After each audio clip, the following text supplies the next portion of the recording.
Good evening. Good evening. Good evening. Good evening. Good evening. Oh, that might be a YouTube. Someone playing the YouTube link in the background. Good evening. Let me make sure it's not me. Good evening. That might be me. Oh, why is it? That might be a YouTube. Someone playing the YouTube link in the background. Good evening. It's so crazy. Let me make sure it's not me. Good evening. That might be me. Oh, why is it? That might be.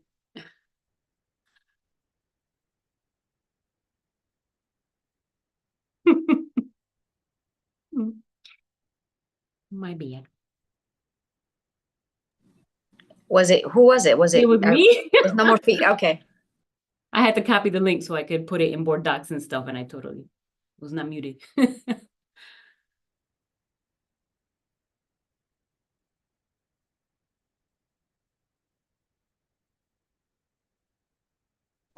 Hello. Hello. Hello. Okay. Oh, Francois. Okay.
I'll just say, in case anyone is streaming, we are waiting for a few more board members to join, and we will begin shortly.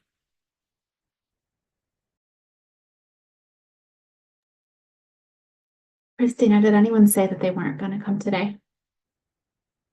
Okay.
Tyrone.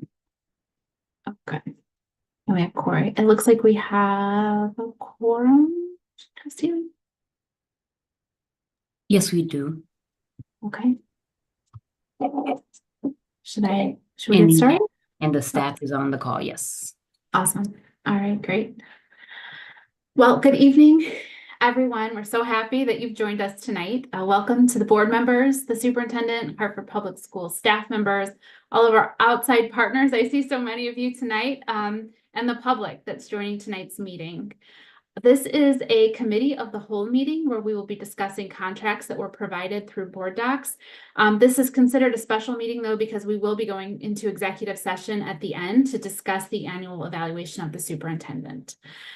Before we begin, I would love to ask each speaker, to briefly introduce yourselves just so that we have a general idea of who we're talking to and your role, especially the Hartford Public School staff that we'll see over and over since so many of us are new.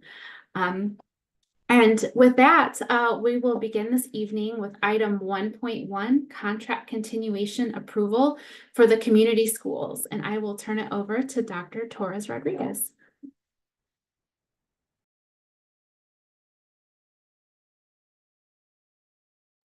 You're on mute, Superintendent. Can you hear me? Testing, testing. Good evening, everyone. Thank you, Ms. Santiago, also for sharing the screen. We will, before I tag in our team members, I just want to give an overview. And as a reminder that the community schools is a strategy for organizing the resources of the school and also of the community. We actually shifted several years ago toward all schools are community schools, using a leveled approach to address the needs of the schools. Schools, for example, with a higher level of need are considered level 3, level 4 primarily, and they have a lead agency that provides services and serves as a broker of services for the schools, if you will. Example of the services include clinical supports and referrals, dental services, basic needs support, social emotional learning programming, health and wellness, to just name a few. And so tonight we are sharing with you the variety of lead agencies and community-based organizations. And I do want to call out that this is a braiding, what we call a braiding of funds, Title I funds, and North Hartford Ascend Pipeline funding, which is a federal grant that is part of, that Hartford Public Schools is part of. And so we're braiding the funding for the first time, actually, moving forward. And so we're excited that we're able to mitigate some of the reductions that we had made, given that community schools in the last 2.5, 3 years were funded through ESSER. And so I'll pause there and tag in our team, either Dr. Ratley or Janelle Hooker, to give us the details. And I know that board members, you receive not only the document that has all the details, but also a slide deck. Thank you. Thank you, Superintendent Dr. Rodriguez. Good afternoon or good evening, everyone. My name is Janelle Hooker, and I am the Acting Executive Director of Strategic Partnerships and Fund Development for our district. And I'm here to talk to everyone around the community schools contract continuation. And as the superintendent mentioned, all schools at Hartford Public Schools are considered community schools. And today we're going to be talking about 12 of our schools that have lead agencies and the contract that we have in place for those agencies. Next slide. The superintendent gave an overview of what are community schools, but just think of it as a triage approach where we have our students in the center, and community-based organizations, our school administrators and families are the ones that are coming together to ensure that we can maximize resources to eradicate barriers. So that's the easiest way to think about the community schools as a strategy, which is what we have in place at HPS. Next slide, please. As Dr. Torres Rodriguez shared, we did implement a tiered approach in order to consider all of our schools a community schools. And here's a brief overview of the levels, right? So for your level 1 schools, we're looking at attendance strategies, higher education partnerships, family and community engagement. When you go into your level 2, we're adding to the 3 areas that I just mentioned, intentional community partnerships to support in the areas of need. And as the superintendent mentioned, you have your level 3s and level 4, which are the schools that have a higher level of needs. And we would have lead organizations to broker services to provide support and mitigate any needs that the schools may have. And those supports could be in the area of expanded learning opportunities for our students. And then in level 4, it would be an addition to what's mentioned in level 1 and level 2, but an addition of integrated student support, physical and mental health services, as well as wellness or clinics. In the slide deck that you're seeing, we're also providing information around the tiered schools so that you have an overview of that. What we're seeing now in the slide deck is an overview of the organizations that we are reviewing today for contract continuation. We have Active City, who is an organization, a nonprofit organization providing athletic programs and social skills building at Parkville for a total of 75 students. And for their program, we're looking at providing some funding at $52,323. Boys and Girls Club is a partner that we've had at both the Lacey and West Middle School. And we're looking for a contract continuation for them as well. And the amounts that you see listed here. So each school would be at $189,394. And the services that they're looking, as a brief overview, that they're looking to offer our schools are around academic support, youth development services, some programs for family engagement, around some wellness activities as well. We have Blue Hill Civic Association, who will be providing services at Weaver High School. And the services that they're looking to offer are around case management support, family engagement support, and they really support with attendance and re-engagement as students in our high school component. And we're looking for Blue Hills at Weaver for $212,975. As the superintendent mentioned, this year we're looking to do a braided approach of funding. And Blue Hills would be one of the organizations that would be a part of the braided approach because Weaver High School falls within the North Hartford Ascent or the Promise Zone pipeline as one of the schools. In terms of the braided approach, we're looking at under Title I to provide 60% of the amount, and then using the North Hartford Ascent pipeline funds to provide 40% of the funds needed in order to keep them at $212,975. Next slide, please. The next organization that we're reviewing at this time is Catholic Charities. And Catholic Charities provide services at 3 of our schools, providing services in the area of academic support. They do school day intervention, provide some social emotional, as well as referrals around clinical areas for our students and families. And they will also have a braided approach for one of the schools. So they are offering services at 3 schools. One of the schools is Parkville, which is an elementary school. Then we have Milner and McDonough.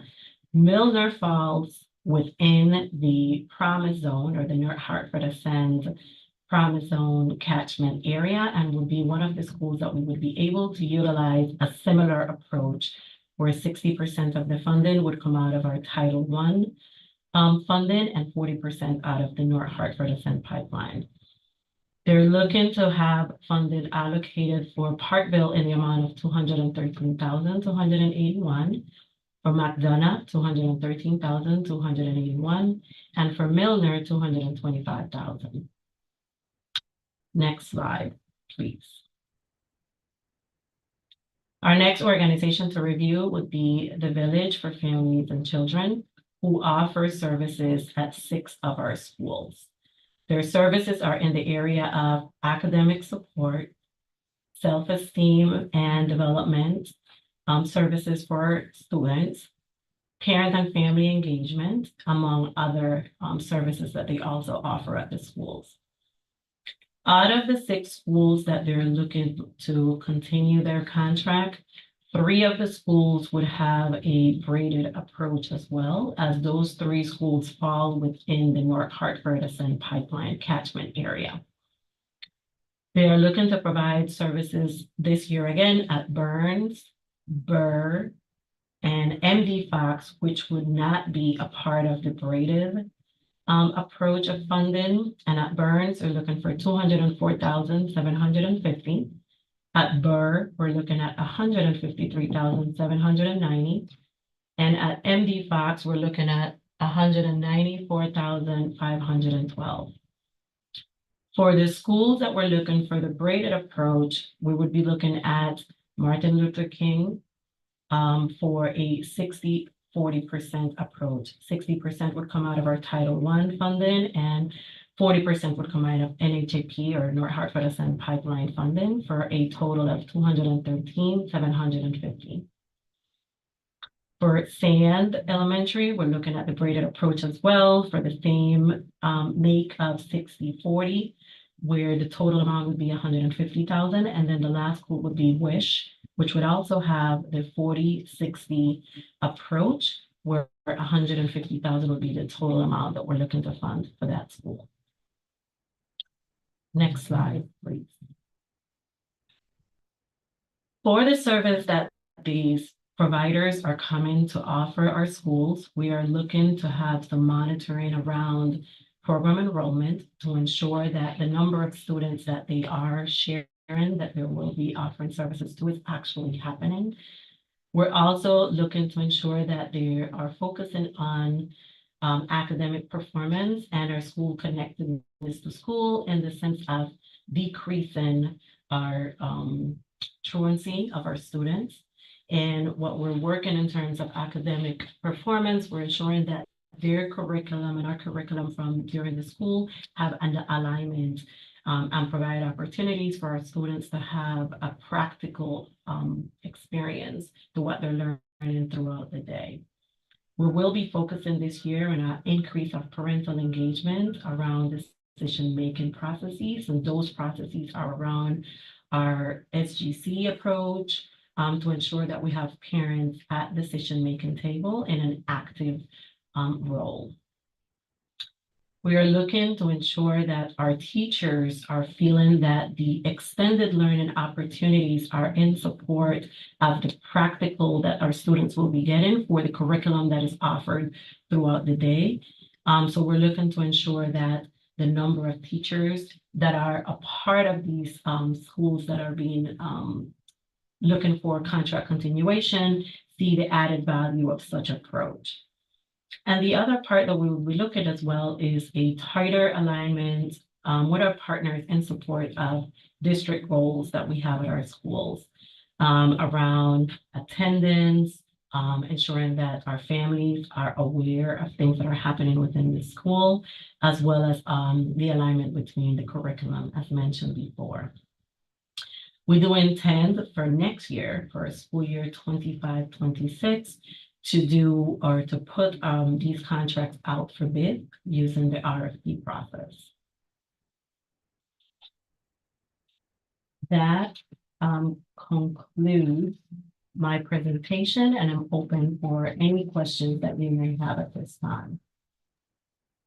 Thank you, Janelle. I appreciate that information. I'll open it up to the board members. Board members, does anyone have any questions for Janelle or the partners?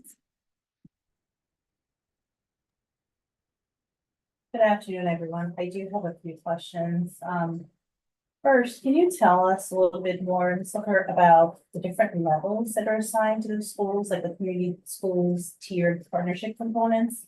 And how are those levels determined, 1, 2, 3, and 4? So I think you had that information in the third slot. I can start off, Janelle, just to Go ahead. kind of give a little bit of the background. And so we actually look at the state accountability system and schools. That's one element that we look at. Schools that are considered focused schools that need a higher level of support is typically a school that would be a level 3, a level 4. Schools, we look at schools that have a higher concentration of chronic absenteeism, a higher concentration of need in communities that have historically been disinvested. And so that's where the leveling comes in. If there's probably another graphic, Janelle, that we could use to show that all of our schools in Hartford Public Schools are like, get the level 1, for example, are level 1 schools, right? They get the attendance strategies, the higher ed partnerships, family and community engagement, and then we begin to layer on depending on the level of need.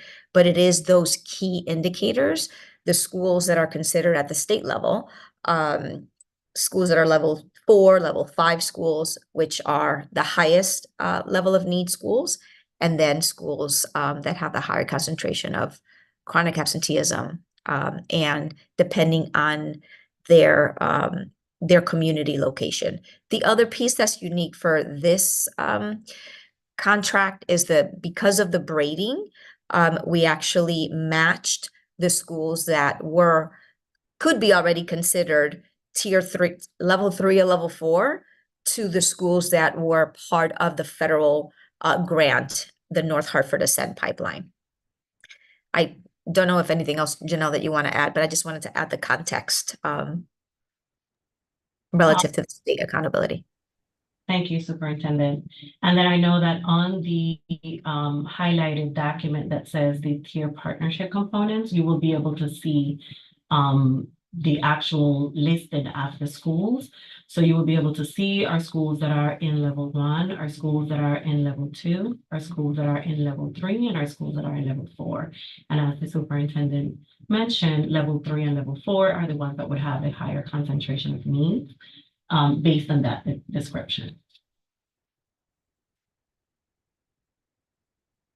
Did that answer your question? Yes, thank you. And so how do the levels help inform the various partnerships with the schools? So based on, if you're looking at your level 3s and level 4s, we're looking at areas that could probably be around, so if it's attendance is our challenge, we want to make sure that our partners are in support of that engagement to do that connectedness to school. If we're having some challenges around mental health, the partners are able to provide clinical support or mental health to both students and families to support those areas of need to ensure the connectedness to school.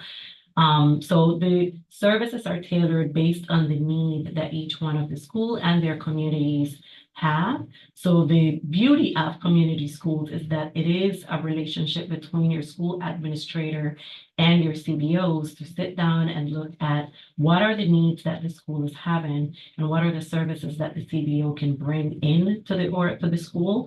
And if they don't have it, to be able to broker those services and find different organizations or grassroots organizations that can come in and offer those services as well. And that can come from sports, that can come from health and wellness.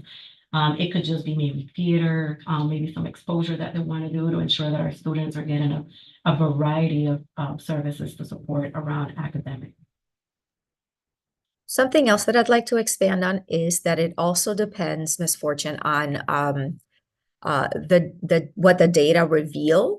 For example, once at the end of the school year, a school looks at their referral data, for example, and notices that there was an uptick on, in a need for conflict resolution, for example. And so that's something that the community-based organization, the CBO, could support with. When we came back from the pandemic, for example, when we opened back up, we knew that in key schools, there was a need for violence prevention.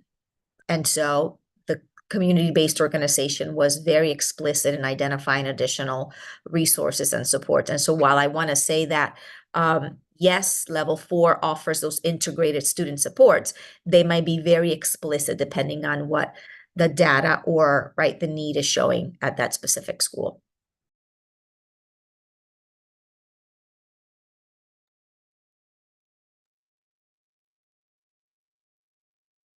Fortune, did you have more questions?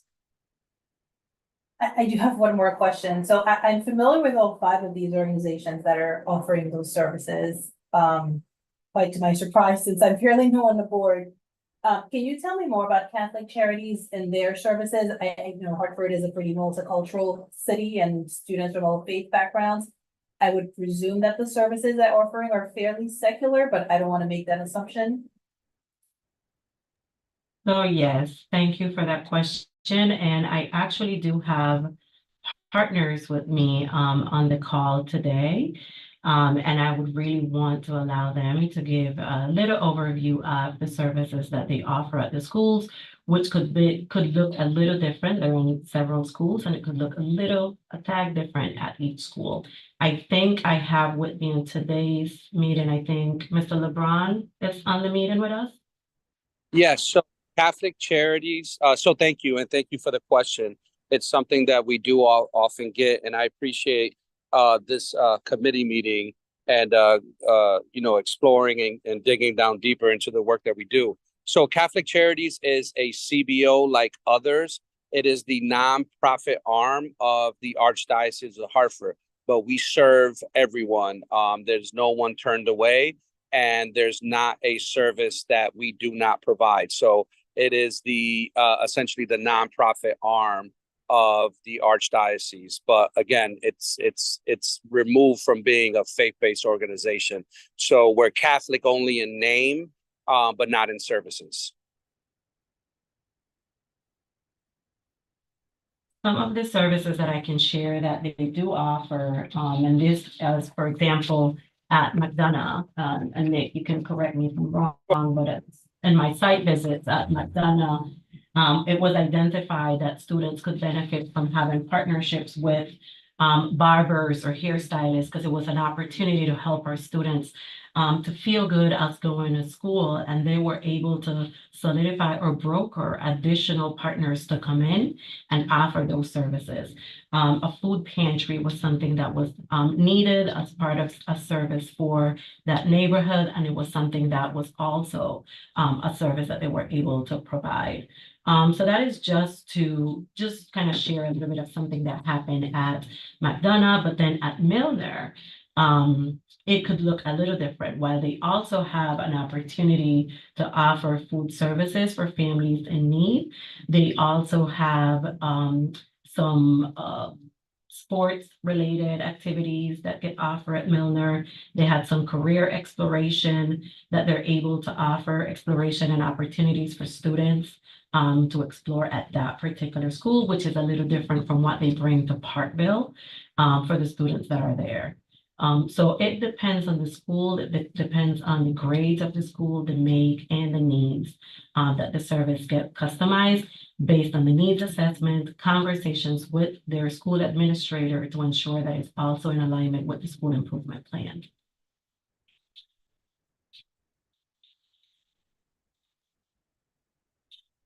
Thank you for that. Ms. Brody? Oh, I'm sorry. Ms. Fortune, did you have a follow-up to that? I'm all set for now, thank you. Okay, great. Thank you. I'm sorry, Ms. Brody?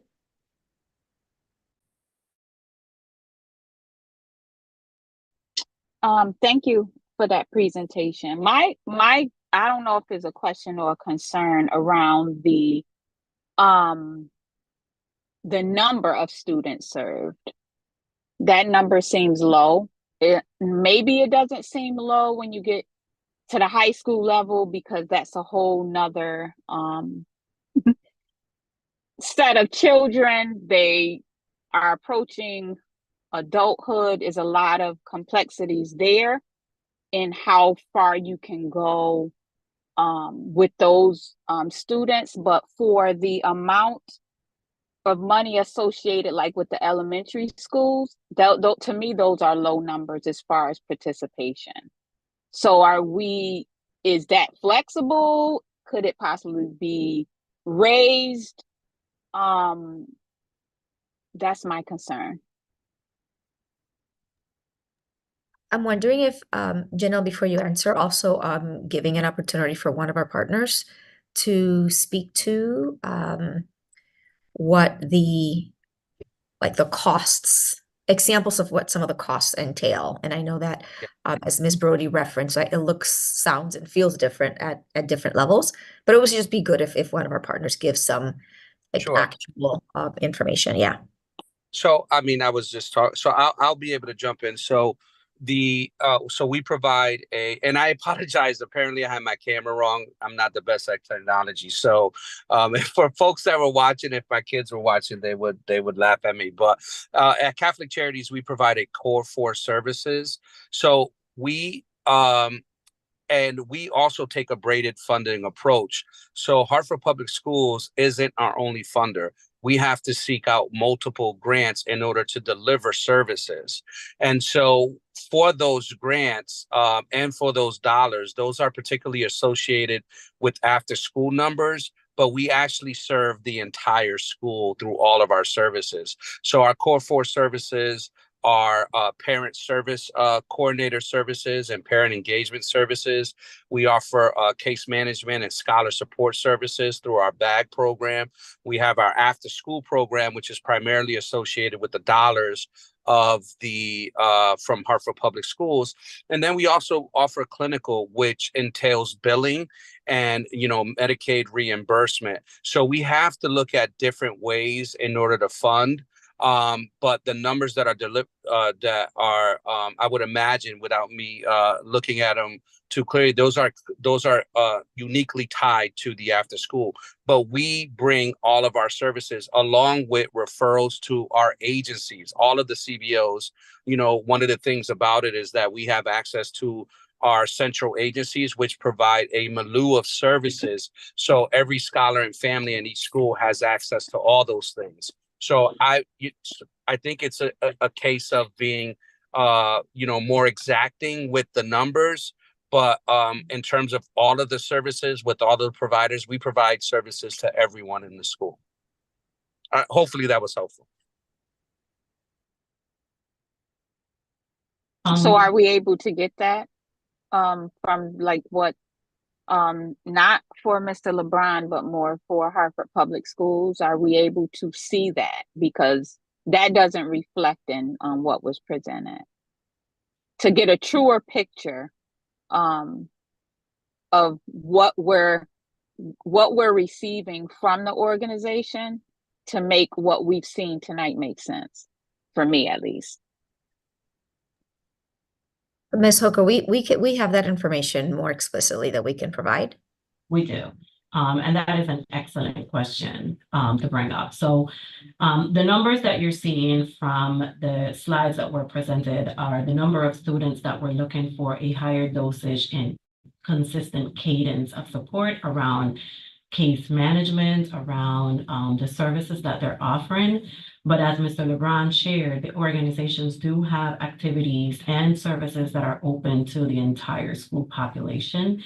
And this past school year, we were able to pilot an opportunity to track the individuals that were being served by our CBOs to see what that catchment looked like. So while they have contracted services, and I think, Christina, it's one of the documents, I think if you go into the talking point, if I'm not mistaken, would have the grid that had a little report. It wouldn't be in here in the summary, contract summary. No, the talking points at the end Okay. had a hyperlink that had a little report in it that we could probably share with Board Member Brody, a little synopsis of what I mean, and hopefully that is the information she's looking for, but we can really present that. Where we had some providers that were targeted to service maybe 70 students, and they actually provided a higher dosage of service, so maybe 90 students. And that was not necessarily counted the things that they opened to the entire population around the holidays, around the coat given, around the food drive that they do. Those are open to the entire student body, as well as when they offer services during the school day. They offer support to our school administration around the lunch monitoring, and that is not targeted only to the students that they're contracted to, but that is open to all students that are coming down to their lunch services, and they're able to help with behavior support, ensure that the students are doing what they need to do. And those are some of those services that are not necessarily the 70 number that you're seeing or the 85 number that you're seeing, but that we are also able to track in our data system as school-wide event information. Ms. Santiago, were you able to identify the document? Because if Yeah. Is it the other slide deck you're referring to? Go to the talking points that And there's a slide deck link at the bottom, correct? there is a So slide. yes, deck I link did. at Let the me move it over and then I can. Let me see if I'm sharing the right one. Is this it? bottom. Yes, that would be it. Okay. And I'll So, share for that with the board as example, well. yes, please. For example, Board Member Brody, if you look at Boys and Girls Club at West Middle, on this particular deck that you're looking at, it was slated for 90 students and they offer services to 98 individuals, but this 98 is not counting the drives that they did that was open to the entire student population, and that can be information that I can share with you. But if you look at Belize was for 75 students and they did 85 students.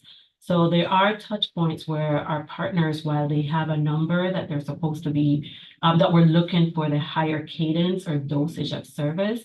But if there is a need and they have other students in need, or if the school identified other areas where the partners become a support for them, they are not saying no. And we do have data to show that they are going over the number of students that they are, that we're targeting for them to do the dosage or the consistency in services. And then as Christina mentioned, this is a deck that we will be able to share with the board as well. I appreciate that. So you mentioned that it would go out for RFP next year. I'm just hoping that when it does go out, that we're like we don't have certain like that nobody is locked in, right? That we're looking at what the school absolutely needs versus something that we've always done the same way all the time. In regards to what's available and the opportunities in our community with providers. Even it could be a provider that is in one place and they're looking to expand, and they could actually provide services to another school. I just hope that we're not getting stuck in what we always do, as opposed to thinking about other opportunities that could yield us something different in Hartford, as far as servicing our families and our children. That's all from me. Thank you. Agreed. Thanks, Ms. Brody. Any other questions from board members?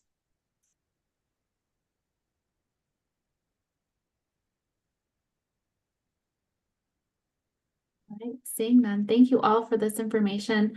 I really appreciate the slide deck and the additional information in the slide deck that answered all the questions that I had as well. So thank you so much. This presentation was very thorough. Appreciate you all. Thank you. So up next is. I'm sorry, Madam Chair, before we move on, may I ask, I know we have representatives from these various partner organizations. Did they want to share anything with us, or are they here in case we have questions specifically for them? Just want to make sure we're not overlooking anything we wanted to share. they were here to answer questions, but it would be nice if, since we have some new board members, if our great partners could say hello and perhaps write the school again. Good evening, everybody. I'm Dean Jones from Blue Hill Civic Association. I am at Weaver High School. We are the community partner in the at Weaver High School. And like others, we work with a population of young people and provide case management. We have a food pantry. We offer Saturday Academy. We're expanding our horizons to Friday night extended community services for families. We have an extended day program at Weaver. We also provide one-on-one case management and restorative circles and restorative practices for students who may have gone through a conflicting situation and re-entering back into the school. We do a variety of work in the community that bridges the gaps for our families, and we bring them in as far as the partnership. And we definitely build relationships with the parents and families, and we make sure that we're bringing, we do a job fair at Weaver, we do college readiness, and we walking young people from freshman to senior year graduation. So there's a variety of different credentials that we offer in our extended day programming. And we also provide a stipend for young people as well.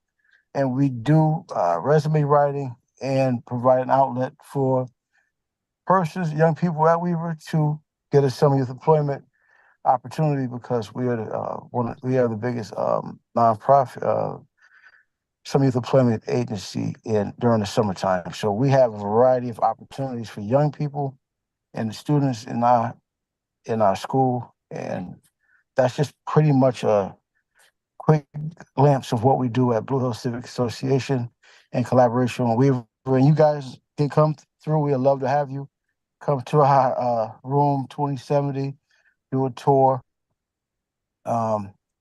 Just pop up. Doesn't have to be anything. You don't have to send an email or anything. Just come right into the school. We're open to bring you guys right in.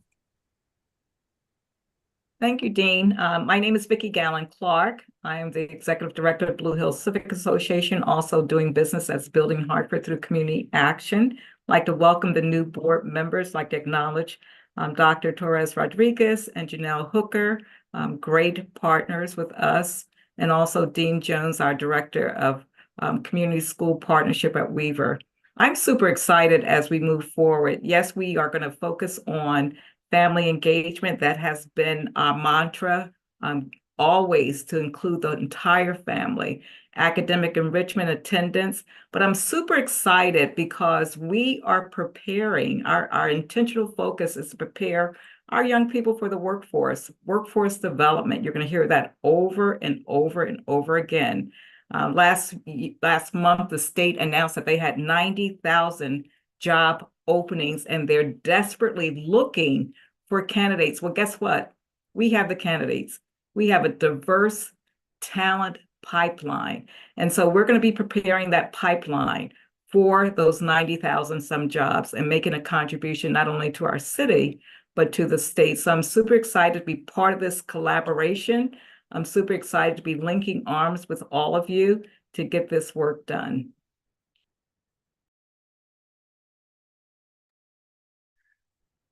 Good evening. This is Joe Bumpers. I'm here on behalf of the Boys and Girls Clubs of Hartford, along with my colleague, Chantel Gray. And again, welcoming all the board members here. It's been a great honor to be able to be part of the community schools model with the district for particularly West Middle and Belize. The services, there's an array of services that are provided stemming from academic success and STEAM, character and leadership, health and wellness, and life and workforce readiness as well. Being that obviously we had the district redesign some years ago where we were serving K-8, we had developed an enrichment series session where we brought in a series of providers to be able to provide our young people with a experience that would prepare them for next level, whether it be the workforce or schools that they would look to aspire to attend after completing now their fifth grade level. So that would just consist of a series of partnerships that would be anywhere from health and wellness, the workforce, working with the Hartford Stage, working with the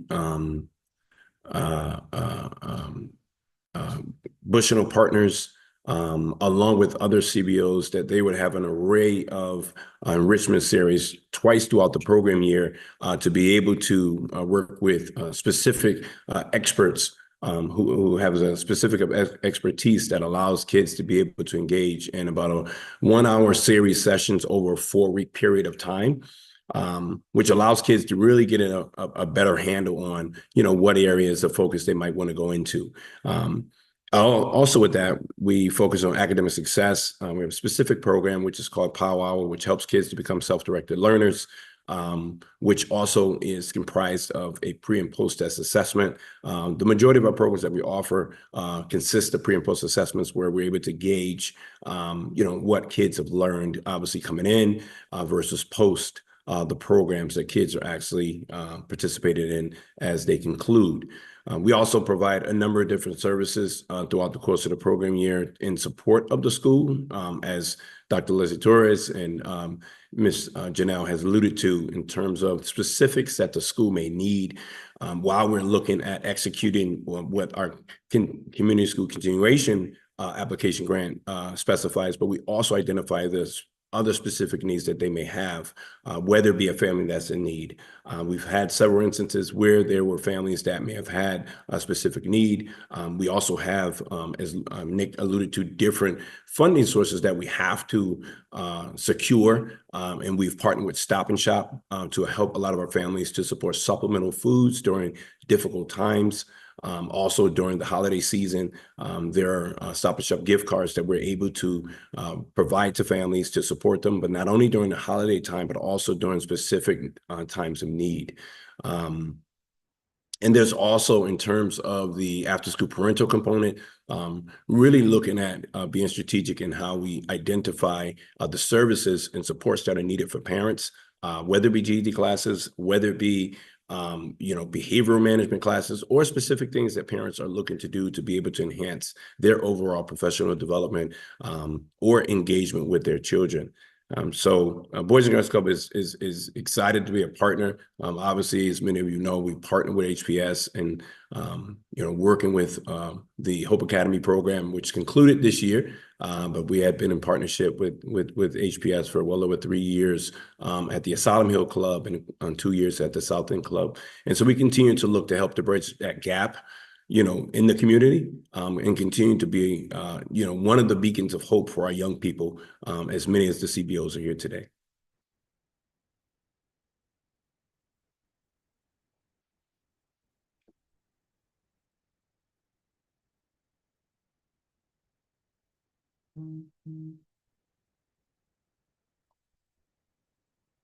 That will conclude the CBOs that we have present in the meeting today. I have just one more thing to add, Chairwoman, if that's okay. Regarding, just want to express gratitude for the partners, especially as to your flexibility around the performance measures. I know that I connected with Janelle recently and wanted to make sure that the performance measures were truly in alignment with our accountability metrics. And so I know that I just want to say publicly here that we're going to continue to learn together. And we're committed to building your capacity as well, not only to have the data, but also to interpret the data and then connect to the work that we're doing relative to intervention. So I just publicly want to say thank you for your flexibility, right? We want to make sure that not only are we aligning the partnership and the outcomes to our accountability system, but because we're also braiding funding, we also want to make sure that there's coherence there to the federal requirements of the grant as well, which were written in alignment with the accountability system. So just a public thank you for your flexibility. Thank you for that. And thank you, Ms. Fortune, for bringing it to our attention that we should have everyone present. That was really helpful, especially for me. I really appreciate that personally. So thank you. Up next on the agenda is 1.2 contract continuation approval for Frontline. And I will turn that back over to Dr. Torres Rodriguez. Yes, and Deputy Foster, I see you online, and just a quick glance, quick overview here. So the Frontline is the platform that we use for a variety of things. We track our time and attendance for all of our team members, also to do some very essential payroll functions, and it also hosts the annual evaluation forms and processes for our certified educators, paraeducators, our administrators, early childhood educators, evaluations actually for several years since 2012 to the present are stored in this platform. And as you know, we have to evaluate our team members. And so Deputy Foster, if you can give a deeper overview, and this is the funding stream here is our GB, general budget. Yes, thank you, Superintendent. Good evening, everyone.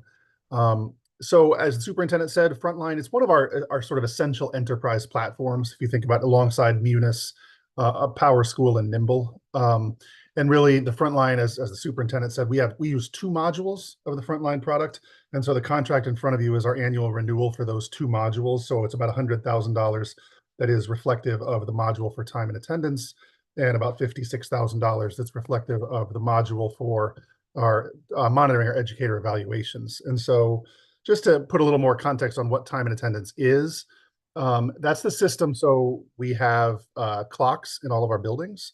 And so when individuals swipe their IDs, when they come into the building, that data is stored in Frontline. It's also where staff will submit a request for time off. It's where their supervisor would go in and approve the request. It's where all of that is then reconciled and tracked for purposes of just again, well, I mean, as the name time and attendance describes, it's tracking, how much people are working and their attendance. In the case of the evaluation module, as the superintendent said, it's really where the business of evaluation is happening. And so meaning if, for example, a principal or assistant principal does an observation tied to a teacher's evaluation, they would input the information from that there. It's also where at the start of the year, when staff set their student learning objectives, that gets recorded in the evaluation module, and then on through, right, all the way through to the summative evaluations at the end of the year. And so that's really what the contract is for. I know that you do have the contract summary form. I'll just say, briefly, this is software we've used for a few years, and as with all enterprise software, it's not something we change with regularity, right? The cost of the upfront cost of changing software, as well as the real cost and people time in terms of the entire district having to learn new software.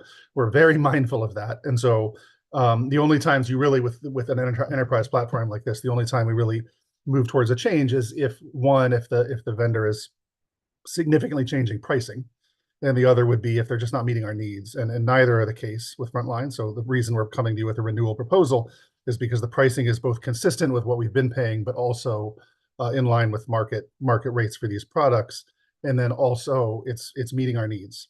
I will also say, within a year from now, we may be looking at something else for the evaluation piece, and that's simply because the state regulations around educator evaluation have changed, and we'll be implementing the new evaluation system. So more to come on that, but this is something we need to renew for this year while we figure out if we can continue with Frontline for the new version of the evaluation system or need to move to a different platform. And I'm happy to answer any questions based on what you've seen in what I've said or what you've seen in the contract form. Thank you, Mr. Foster. Any questions from the board members?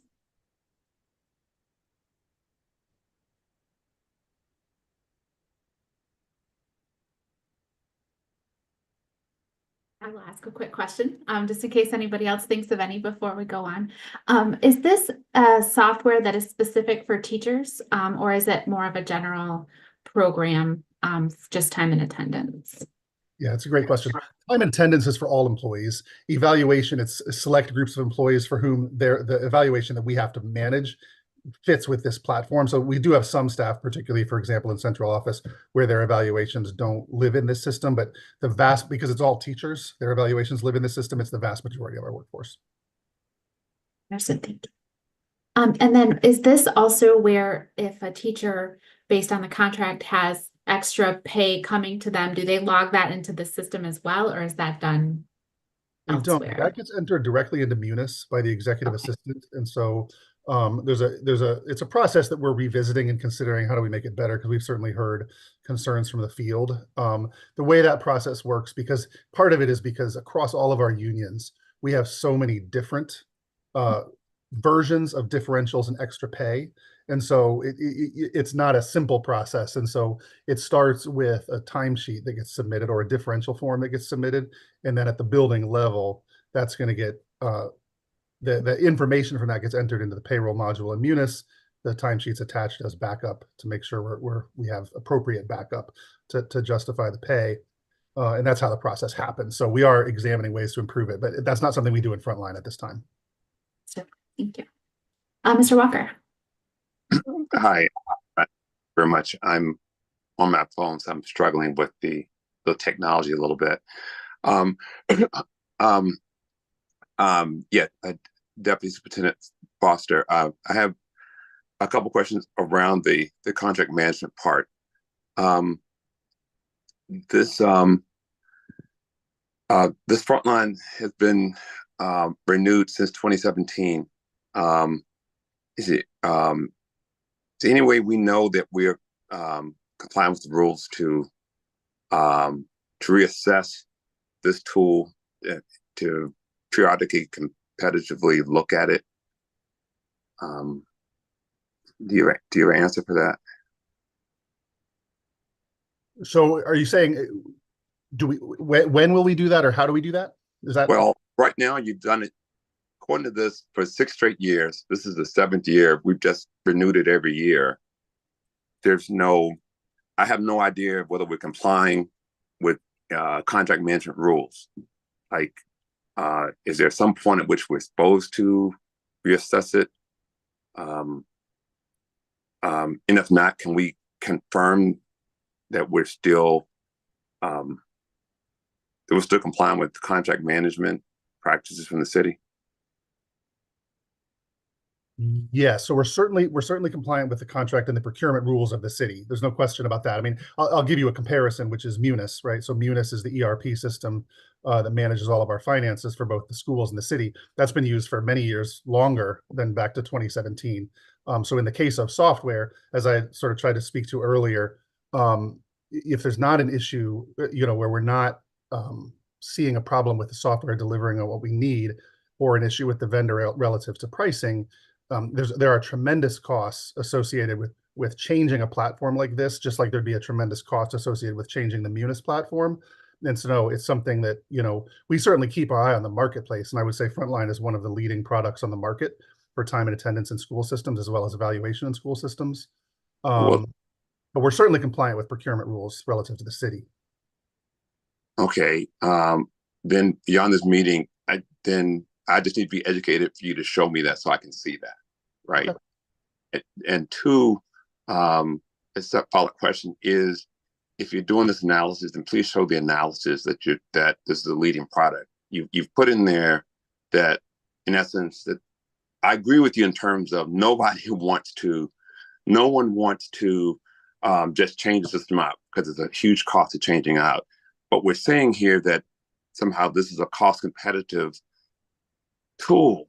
And to me, to say that means that somebody's done some analysis and said, hey, we're still getting a great deal. It's still the cheapest. This is still the most cost-effective way for us to do this. It's said as a statement in the presentation, but I don't see any data that shows that someone has gone out, because in 7 years, something could have changed.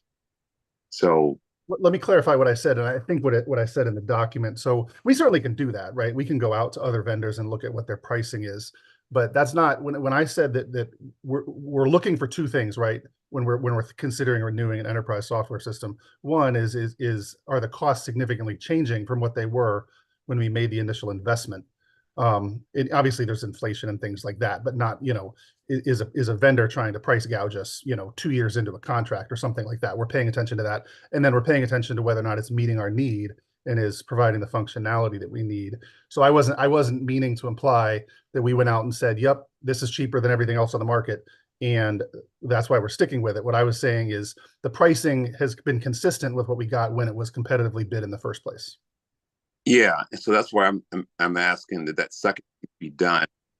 That application, this is the best option for us, and so yeah, my expectation is that periodically we do some kind of analysis that says it's still good in this way. that no other competitors come up with a better product that could be cheaper because you've given a cost per staff member to operate. And so is that still a good cost? I don't know if it's still, I see the number, but I'm just asking you or someone in this process to periodically, let's put something behind it to show that, yeah, it really is cost effective. Yeah, I mean, we can certainly take a look at that. I'm wondering if this is something that could be an agenda item for the finance committee. Something to develop perhaps a standard operating procedure around it. Yeah, and that's what I'm getting at, because I think the theme, superintendent, is we're starting to get tools where it's 6 years and 7 years and 8 years and 9 years, and to Deputy Foster's point, we have long running tools that we're just continuing because the vendor doesn't gouge us, and I agree with them. It's running and no one's gouging us, but it doesn't assure the other elements that at some point periodically we just go and check for ourselves to say, oh yeah, it still is great and good.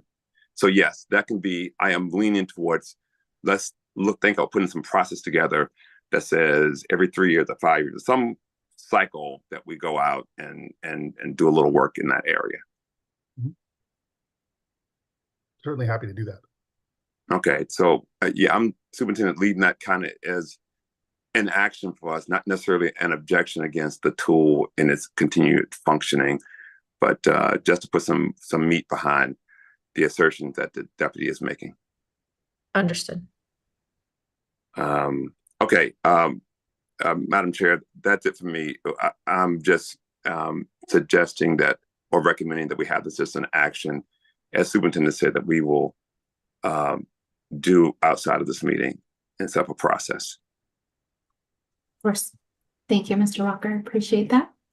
Any other questions on the contract from the board? All right. Thank you, Mr. Foster, for that information. I think that we are all set on this item, so thank you for that. Last on the agenda is the executive session. We need a motion to head into executive session. So do I have a motion? Second. Thank you. We have a motion and a second. Is there any discussion? No. All those in favor? Say aye. Aye. Aye. Any opposed? Any abstentions? All right, the ayes have it. So into executive session, we will be bringing with us Dr. Torres Rodriguez, Attorney Lori Mizarek, and Ms. Christina Santiago. There will be no more further public discussion this evening. So thank you all for joining us.